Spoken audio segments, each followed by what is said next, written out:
Hello friends, welcome back to our YouTube channel king of candles. Let's start the video. तो video आज शुरू करेंगे हम 3 अक्टूबर के लिए, क्योंकि आज छुट्टी है और छुट्टी के बाद कल हमारा मार्केट खुलने वाला है।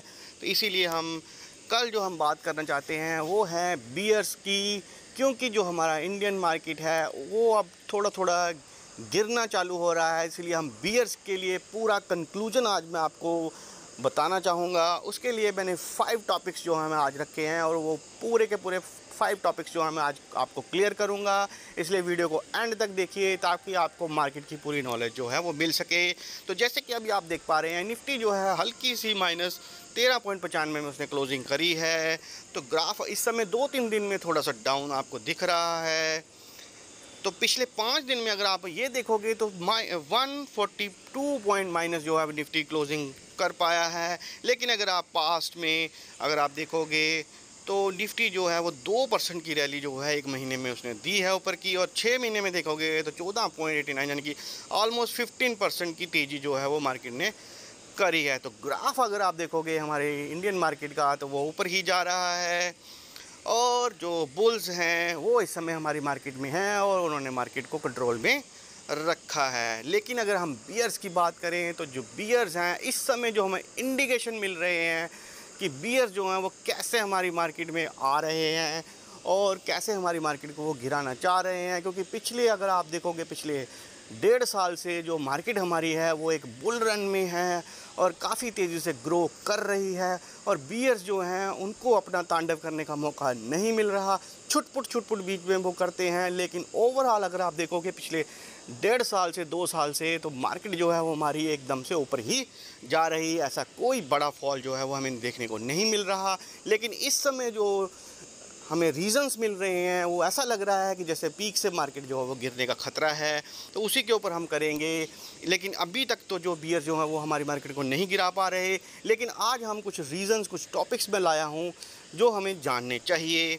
तो मैं आपके लिए 5 टॉपिक्स जो हैं वो आज लाया हूँ, तो उन पूरे 5 टॉपिक्स के ऊपर हम चर्चा करेंगे। जिसमें फ़र्स्ट टॉपिक है प्राइम मिनिस्टर ऑफ जापान, जो कि आज 1 अक्टूबर आप जानते हैं कि आज प्राइम मिनिस्टर जो हैं जापान के वो चेंज हो चुके हैं, और उनकी जो न्यूज़ होती है उनका जो मेन टॉपिक रहता है वो हमेशा ये नए प्राइम मिनिस्टर जो जापान के बने हैं वो हमेशा रेट हाइक की बात करते हैं। तो उनकी न्यूज़ जो अगर आप ऑलमोस्ट देखते हो तो हमेशा उनकी जो मेन टॉपिक रहता है वो रेट हाइक पे ही रहता है।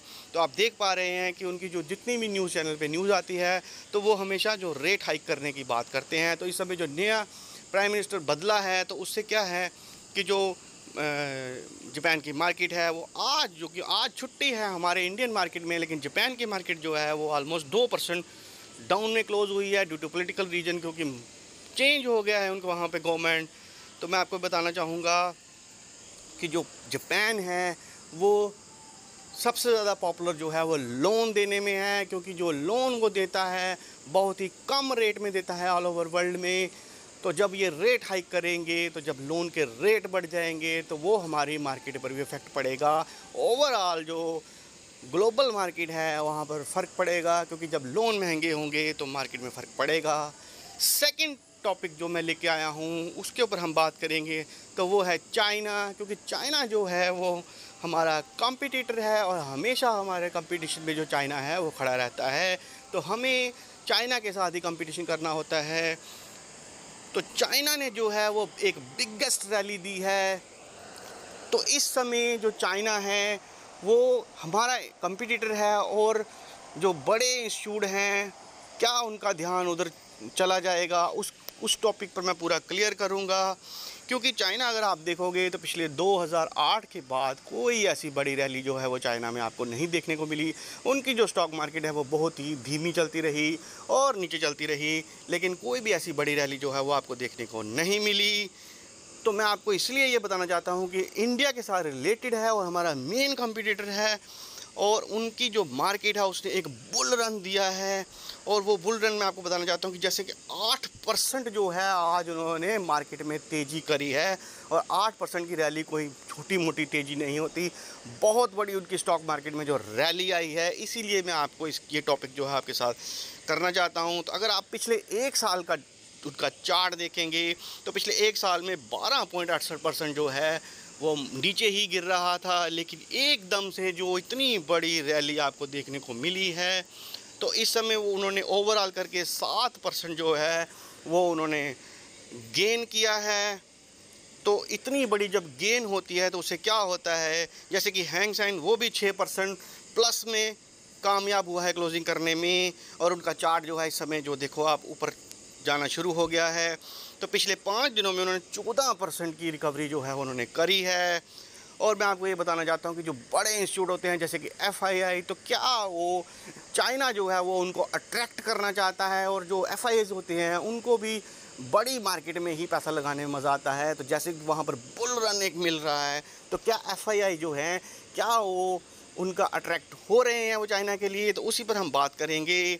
जैसे कि हमारी इंडियन मार्केट में अगर आप देखोगे तो जो FII हैं इस समय जो हैं वो पिछला आप वीक देखोगे तो FII जो हैं वो सेलिंग में आ गए हैं।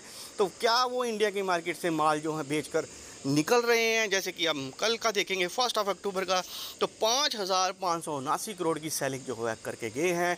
तो यहाँ से हमें ये देखने को मिल रहा है कि हर रोज़ की तरह कुछ ना कुछ वो इस समय माल को बेचकर हमारे यहाँ से निकलने की कोशिश कर रहे हैं। तो क्या ये जो बियर्स के लिए क्या ये रीज़न नहीं है? तो मुझे तो यही लगता है कि बियर्स के लिए रीज़न है कि जब FIIs भी यहाँ से निकलेंगे तो जो बियर्स हैं वो हमारे मार्केट के ऊपर तांडव करना शुरू कर देंगे। थर्ड टॉपिक जो मैं आपके लिए लाया हूँ वो है सेबी की जो मीटिंग हुई थी। तो मीटिंग में जो 7 टॉपिक्स थे तो उनमें से 6 टॉपिक्स जो तो हैं वो तो इम्प्लीमेंट हो चुके हैं, और उनमें सबसे मेन टॉपिक जो है वो है फ्यूचर एंड ऑप्शंस का, जो कि ट्रेडिंग के लिए थोड़ा सा हमारे लिए थोड़ा सा मुश्किल है, क्योंकि जो ब्रोकर्स हैं उनके लिए भी अच्छी खबर नहीं है, और एक्सचेंजेस जो उनके लिए भी अच्छी खबर नहीं है, क्योंकि वीकली एक्सपायरी पर भी वो बात कर रहे हैं कि एक जो एक्सचेंज होगी वो एक ही वीकली 1 वीक में जो भी इंडेक्स होंगे उसकी एक्सपायरी करेगी, और ट्रेडिंग भी जो है वो कम करने की कोशिश कर रहे हैं। तो उससे क्या होगा कि ट्रेडिंग कम होगी।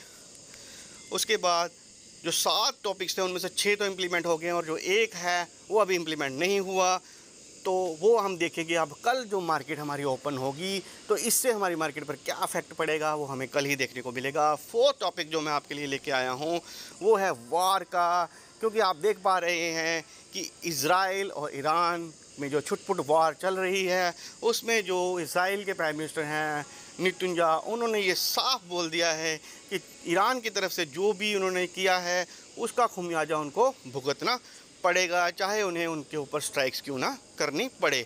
तो मैं ये आपको कहना चाहता हूँ कि जब कोई वार होती है तो हमें सीधा देखना होता है क्रूड के ऊपर। तो जैसे कि क्रूड ऑयल है उसको मैं आपको बताना चाहता हूँ कि जैसे कल जो 1 अक्टूबर को क्रूड ऑयल में जो इतनी तेज़ी देखने को पड़ी थी, और आज हमारी मार्केट बंद है, लेकिन क्रूड ऑयल में अगर आप देखोगे तो 3% की तेज़ी जो है वो आज भी आपको देखने को मिली है। तो क्रूड ऑयल जो है वो हर रोज़ बढ़ रहा है, जैसे कि आप देख पा रहे हैं ब्रेंट क्रूड भी बढ़ गया है, और WTI क्रूड वो भी 3% जो है वो रैली दे रहा है। तो इससे क्या होता है कि जो हमारी इंडियन मार्केट है उसके ऊपर इफेक्ट पड़ता है, क्योंकि वर्ल्ड में जो टॉप 3 नंबर्स पर कंट्री आती हैं उनमें से इंडिया का नाम है। तो इंडिया जो है क्रूड ऑयल का बहुत बड़ा इंपोर्टर है। तो जब हम इंपोर्ट करेंगे तो डॉलर भी जो है उसी के हिसाब से हमें पेमेंट करनी है, तो डॉलर भी हमारे अगेंस्ट ही है। तो जो हमारी इकॉनमी है उसका कितना पैसा जो है वो क्रूड में चला जाएगा, तो उससे भी हमारी मार्केट को इफेक्ट पड़ता है। तो ये भी एक रीज़न है जो बियर्स के लिए पॉजिटिव है। 5वें नंबर पर मैं आपके लिए लेके आया हूँ कि इस समय जो हमारी मार्केट है वो टॉप पे है, और मैं आपको बताना चाहता हूँ कि जब मार्केट टॉप पे होती है बिल्कुल, तो वहाँ से मार्केट को गिराना जो है आसान होता है। अगर मार्केट थोड़ा सा नीचे डाउन हो और वहाँ तब ये ऐसी न्यूज़ हमारे पास आती हैं, या बियर्स के लिए ऐसी न्यूज़ आती हैं, तो वहाँ से वो मार्केट को कितना गिराएंगे, क्योंकि अगर काफ़ी गिर चुकी हो तो उसके बाद जो है मार्केट कितनी गिरेगी तो उससे हमें फ़र्क नहीं पड़ता। लेकिन जब मार्केट एक टॉप पे होती है तो टॉप से मार्केट जो है गिराना आसान होता है। तो ये भी एक रीज़न है कि बियर्स के लिए कि हम यहाँ से मार्केट को जो गिराने की कोशिश कर रहे हैं तो उसमें उनको कामयाबी मिल सकती है। तो ओवरऑल कंक्लूज़न ये है कि इस समय जो बियर्स हैं वो हमारे ऊपर बैठ गए हैं, और जो बियर्स हैं वो इस समय हमारी मार्केट के ऊपर गिराने की तैयारी कर रहे हैं। तो फ्रेंड्स, मैं आपको यही कहना चाहूँगा कि ऐसी न्यूज़ जो मार्केट में चलती रहती हैं। कभी मार्केट जो है वो ऊपर चलती है, कभी नीचे चलती है। शॉर्ट टर्म में ऐसी चीज़ें होती रहती हैं। तो जो भी लॉन्ग टर्म वाले इन्वेस्टर्स हैं उनको तो ये सब सोचने की ज़रूरत नहीं है, लेकिन जो शॉर्ट टर्म वाले हैं अगर उनको इन न्यूज़ से डर लगता है तो वो चाहे वो ना करें। मैं किसी भी स्टॉक्स की या कोई बाय सेल की रिकमेंडेशन अपने यूट्यूब चैनल पर नहीं करता हूँ, ना ही मैं अपने व्हाट्सएप चैनल पर करता हूँ।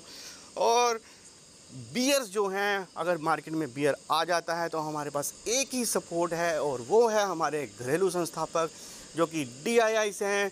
तो कल मार्केट में DIIs क्या करेंगे, कैसे हमारी मार्केट को सपोर्ट लगाएंगे, ये हमें कल देखने को मिल सकता है। तो फ्रेंड्स, जो कोई भी नए व्यूवर्स मेरे यूट्यूब चैनल पर हैं, अगर वो मेरे व्हाट्सएप चैनल से या टेलीग्राम चैनल से जुड़ना चाहते हैं तो डिस्क्रिप्शन में मेरा लिंक है, आप डायरेक्ट मेरे व्हाट्सएप चैनल से जुड़ सकते हैं। आपको स्टॉक मार्केट की पूरी नॉलेज दी जाएगी और डेरिवेटिव के सारे इंडेक्स जो हैं उनके लेवल्स एंड टारगेट जो हैं वो दिए जाएंगे। और जो भी न्यू व्यूवर्स मेरे चैनल पर हैं, प्लीज़ मेरे यूट्यूब चैनल को सब्सक्राइब करें और नोटिफिकेशन बेल को ऑन करें ताकि मेरे आने वाले सारे वीडियोज़ की नोटिफिकेशन आपको पहले मिल सके। Thanks for watching.